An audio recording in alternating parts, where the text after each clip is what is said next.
Problem 2. While exploring a cave, Carl comes across a collection of 5-pound rocks worth $14 each, 4-pound rocks worth $11 each, and 1-pound rocks worth $2 each. There are at least 20 of each size. He can carry at most 18 pounds. What is the maximum value in dollars of the rocks he can carry out of the cave? So before you want to begin optimization questions, you want to know how to approach the question.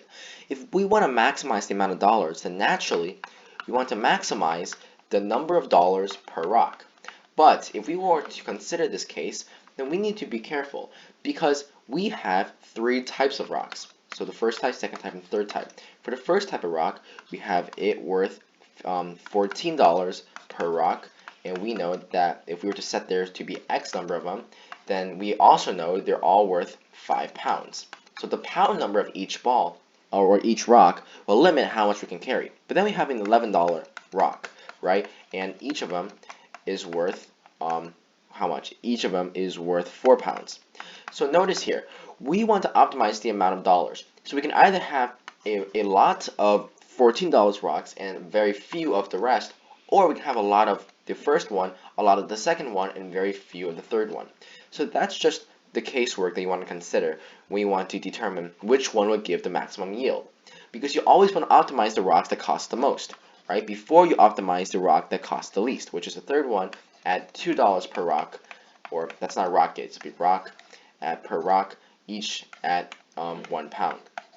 So with this information, let's consider this case where we only optimize the case 1 rock, which is each worth $14. Well, we have 18 pounds. If we want to optimize the amount of rocks that weigh 5 pounds, then divide this by 5 and round down. So we can carry 3 rocks of 5 pounds to give us $42. But then we have what? We have 3 pounds remaining after the remainder of dividing 18 with 5. So 3 pounds cannot fit any 4-pound rocks, so we can only have 3 1-pound rocks to get 6. So we add this with 6 to get $48 from the first investment. But what about the second case, right? If you want to consider the second case, then we know that we cannot entirely optimize the rock that cost $14 because otherwise we won't be able to optimize the amount of $11 rocks we can carry.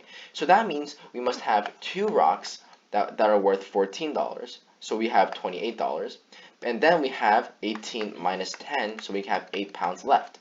8 pounds is just enough to fit 2 4-pound balls, so we must add this with 22 to get 50. Right off the bat, or that's 50. Right off the bat, you see that 50 is greater than 48, so immediately cross out A and B. Now let's consider the third case, which is that we optimize all 3 types of rocks, which to do so we're going to need to subtract 1 rock from the second case, which instead of having 2 rocks, we can only have 1 rock of type 1. So we have $14. That means we have 13 pounds left. And if we want to optimize the amount of $11 rocks, that means we can only fit 3 of them. So we must add 33. But then that will cost us 12 pounds. So that means we only have 1 pound left, and we must add a 2. This will give 49, which is a step better, but not the best, which is 50, which is our final answer.